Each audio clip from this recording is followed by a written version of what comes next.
Γεια σας τεντικοπαρέα μου για άλλη μια φορά εδώ στο κανάλι μου στο YouTube. Ελπίζω να είστε καλά, να περνάτε καλά, να έχετε έτσι όμορφες διαθέσεις γιατί πλησιάζουν τα Χριστούγεννα.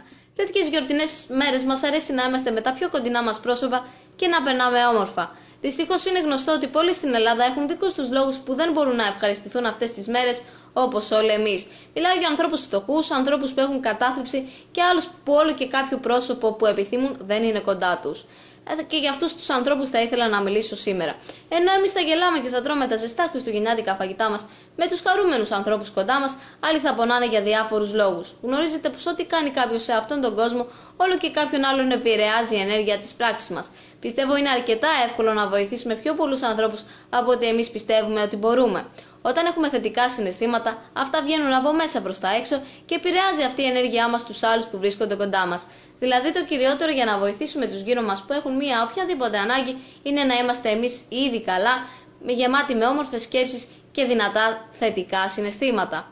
Η ανώτερη ενέργεια που υπάρχει είναι η αγάπη. Όταν μπορείς εύκολα να αγαπήσεις, είναι εξίσου εύκολο και να βοηθήσεις. Και τονίζω, όχι μόνο αυτούς που βλέπεις βοηθάς, αλλά και πάρα πολλούς άλλους όπου υπάρχουν σε αυτό τον πλανήτη.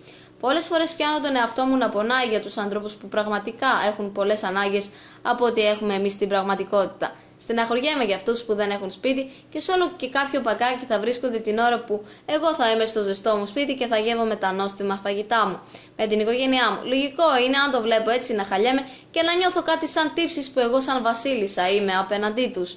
Όμως από την άλλη ξέρω ότι μια τέτοια λύπη απέναντί τους δεν είναι δυνατό να βοηθήσει κανέναν, αντιθέτως χαλάω τον κόσμο μου και όποιον βρίσκεται μέσα σε αυτόν.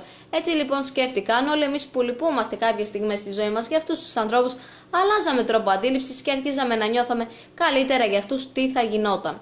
Οπότε αποφάσισα να το δοκιμάσω για να δω που θα βγει. Από ό,τι παρατήρησα βοηθάει περισσότερο αυτό και θα σας εξηγήσω γιατί. Όταν άρχισα να αισθάνομαι όμορφα απέναντί τους, αυτή η ενέργεια με έκανε να πράττω πιο αποτελεσματικά και έτσι όταν κάποιος άνθρωπος που είχε μια οποιαδήποτε ανάγκη ερχόταν στον κόσμο μου, έπιανα τον εαυτό με εκείνη τη στιγμή και έλεγα μόλις ήρθε η ευκαιρία. Το πρώτο πράγμα που μου έβγαινε για να προσφέρω ήταν ένα χαμόγελο αληθινό που έβγαινε εκείνη την ώρα μέσα από την καρδιά μου και συμπτωματικά μου ανταπόδιδαν με τον ίδιο τρόπο. Μετά από ένα χαμόγελο, όλο και κάτι άλλο καλό, ανάλογα με την περίσταση, είχα να προσφέρω.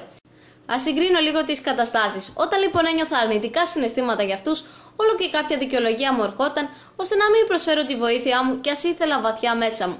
Για χαμόγελο δεν το συζητώ, πώς να μου βγει κάτι τέτοιο εκείνη την ώρα. Ασυναίσθητα δεν βοηθούσα κανέναν. Το να πετάξω ένα ευρώ σε κάποιον που είναι πεσμένο στον δρόμο και ζητάει ελεημοσύνη, αυτό δεν βοηθάει κανέναν. Μόνο ένα-δυο στομάχι. Εξίσου, ούτε το να πω σε κάποιον που πονάει συναισθηματικά, ξέρεις κάτι φίλε μου, μη στεναχωριέσαι, δεν βοηθάει.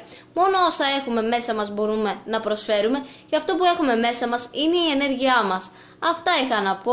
Καλή συνέχεια και με πολλά χαμόγελα. Καλές γιορτές!